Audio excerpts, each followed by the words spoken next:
Despite its name, Train Sim World is mainly focused on just 3 countries with very rare exceptions. Those countries are the United States of America, Germany, and the United Kingdom. But over the years, I've noticed that the US routes are less common and of a noticeably lower quality than the European routes, and to me, it looks like the US players always get the short end of the stick without any clear explanation from the developers. Go figure that one out.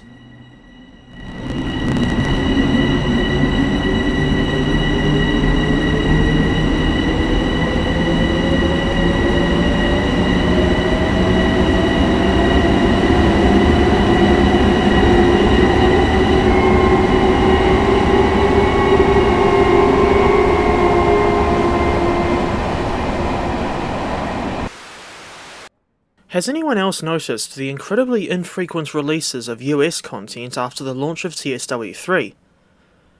In the time since that now obsolete TSW iteration was released, in other words, since September 2022, we've only had Cajon Pass, New York to Trenton, and the Antelope Valley line. That's it, and compare that to the amount of British and German routes that have been released after TSW3.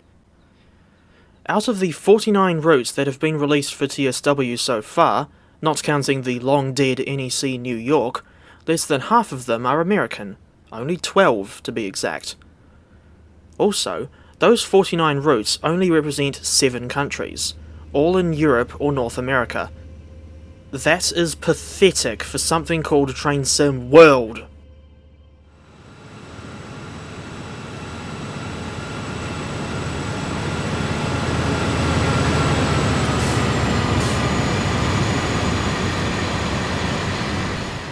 I remember that, in the early days of TSW, there was an obvious pattern of route releases.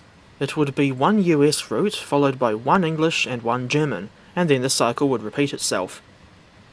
Hell, the first route ever released for TSW was an American thing, CSX and Sandpatch grade, and I've never had much interest in that route because I had never heard of it until it was made for TSW. As for that US, UK and Germany release pattern, that has been completely abandoned in recent times. These days, we're lucky to even get 2 or 3 US routes in one year, compared to something like 6 or 7 British or German routes. And I said UK, but it's really just England with only 2 exceptions, both Scottish. In the nearly 7 years since this game was released, we still haven't got a single Welsh or Northern Irish route in TSW.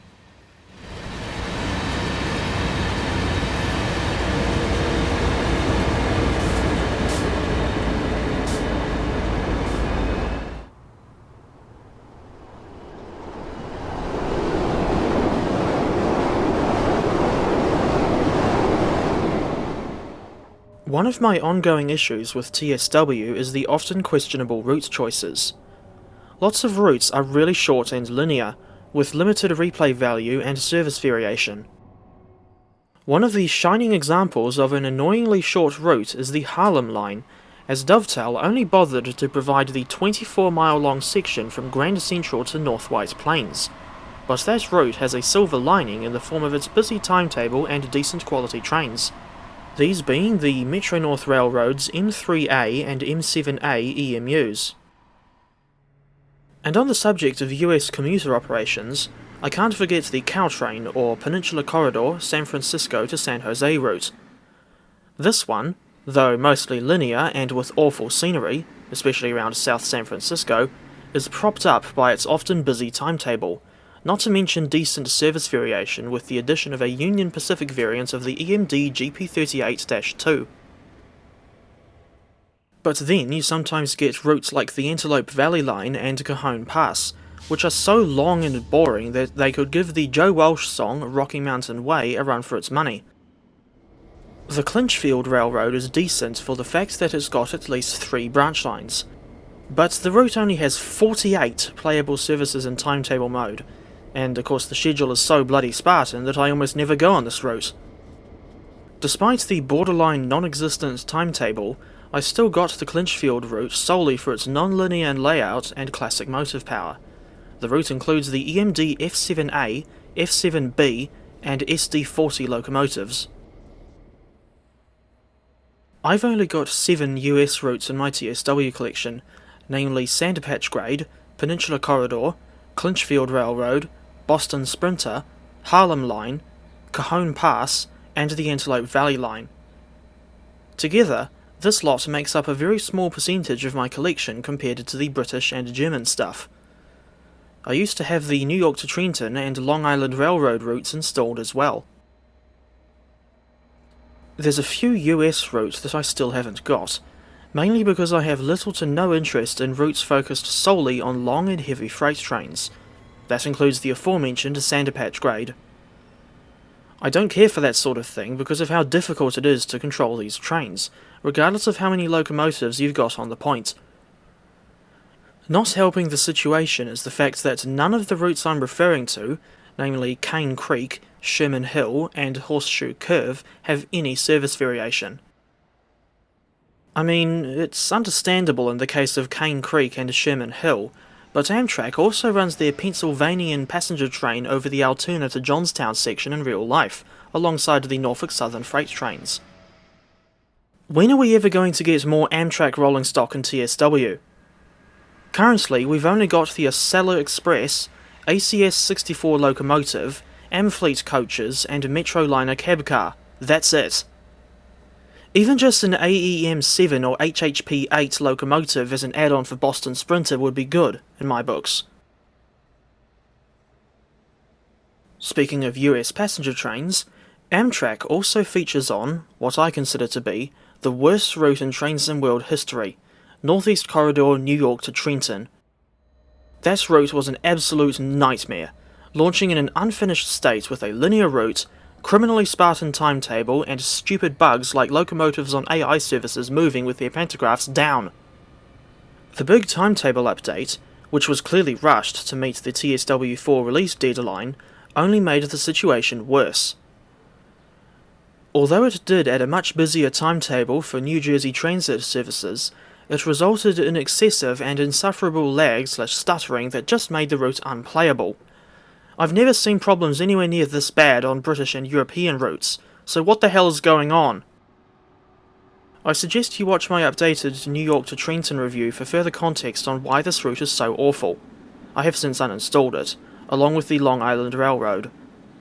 For the sake of my blood pressure, I will not discuss the horrendous LARR add-on in this video. I think part of the problem is that, as far as I know, there are 0 US-based developers making content for TSW. All the current developers that have so far released content for this game are based in Europe, and I dare say that it would take a fair bit of time, effort and money, and Dovetail certainly doesn't have, or can't be bothered putting in, much of the first two, to do reference trips over to the US. Apparently, the Asian-based Union Workshop is working on something for TSW, but don't quote me on that. I only know that developer's name because of their Japanese roots in Train Simulator. And along with Japan, Australia is another country that I'd like to see in TSW, with my preferred Aussie route being either the Werribee/Williamstown plus Frankston/Stony Point, or Craigieburn lines on the suburban network in Melbourne. There are at least 3 US routes in TSW that I still recommend, namely the Peninsula Corridor, with Caltrain and Union Pacific, the Harlem Line, with the Metro North Railroad, and Boston Sprinter, with MBTA and Amtrak. This is simply because of their, mostly, good and busy timetables along with decent quality rolling stock, not to mention my preference for commuter trains over those enormous freighters. I made an updated review of the Harlem Line in April 2023, and I intended to update my San Francisco to San Jose and Boston to Providence reviews at some point, but don't ask when, because I simply don't know. It's sad to see the US routes and players, or just fans of US routes in general, seemingly being shafted by Dovetail Games, in stark contrast to the European routes and players. Although that's not to say that all of them are absolutely outstanding. I mean, just look at the main Taliban, for example. I want future US routes to be on par with the European stuff in terms of overall quality, but expecting Dovetail to do the simple thing and to provide us with a quality product is like expecting KiwiRail to run their EF-class electric locomotives over to Tauranga, on a line that isn't electrified.